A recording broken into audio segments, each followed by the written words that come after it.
Nyajaro Nyamuhoro Sambutiro gushokereriana ni kumana na gukorwo ruthiete thi na makiria kuma ya murimo wa COVID gya kurirwo ikihutia ituritiganite na makiria guothe bururi-ini riu na gukiri uguo mathiko taria maikaraga kwina runyanjara rurwa na mathiete na mbere na kwamukira githomo gya kumateithiriria guthigicira maria maturigiceirie magithi na mbere na gwikirio ritana metikire gutigirira ati ni mahanda miti undu uria kumateithiriria na makiria kuona ati riu maikaraga kwina runyanjara runa no rutuike kana ri rumwe wa kigucirio kinene na makiria kuri agendi kuma mabururi matiganite.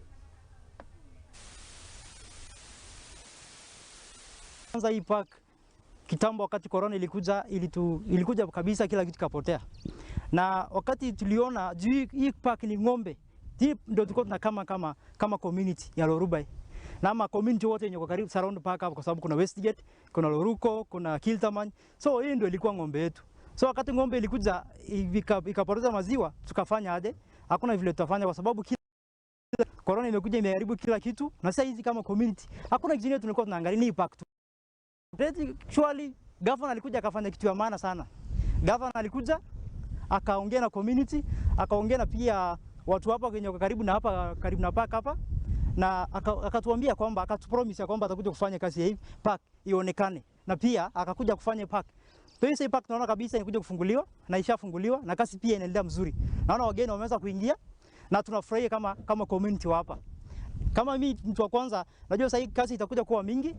Na kwa sababu park imekaribia, car park sasa inafunguliwa na tunajua kwamba kazi itapatikana kwa wingi na tunapenda kabisa hiyo kwa sababu mimi kama kijana sasa sina kazi na nategemea park ifunguliwa nitapata kazi. Na sisi tunafurahia na tunasema kama community well done kwa sababu governor anafanya kitu cha maana sana na tunashukuru kama community hapa karibu.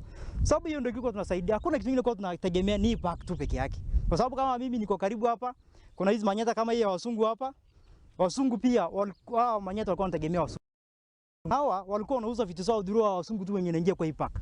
Na bila wao wenye wanauza changa hapa, hawa warenyo wanaimba hapa hawatapata pesa. Hawa watoto pia hawatapata pesa. So tulikuwa tunategemea hii park kama community hii ya hii wenye wako karibu na park hapa. So tunasema asante governor wetu Lelit kwa sababu wewe ndio umekuja na hiyo maono mazuri na umekuja pia kuwa leader wa kwanza kuja kusema kwamba utatengeneza hii park. Na tunasema kongole kwako, umefanya kitu ya maana sana. Yote isipokuwa Sopalo ilikuwa imefungwa katika hiyo Samburu National Park. Yote na watu wetu wakapoteza kazi wote wakaenda nyumbani.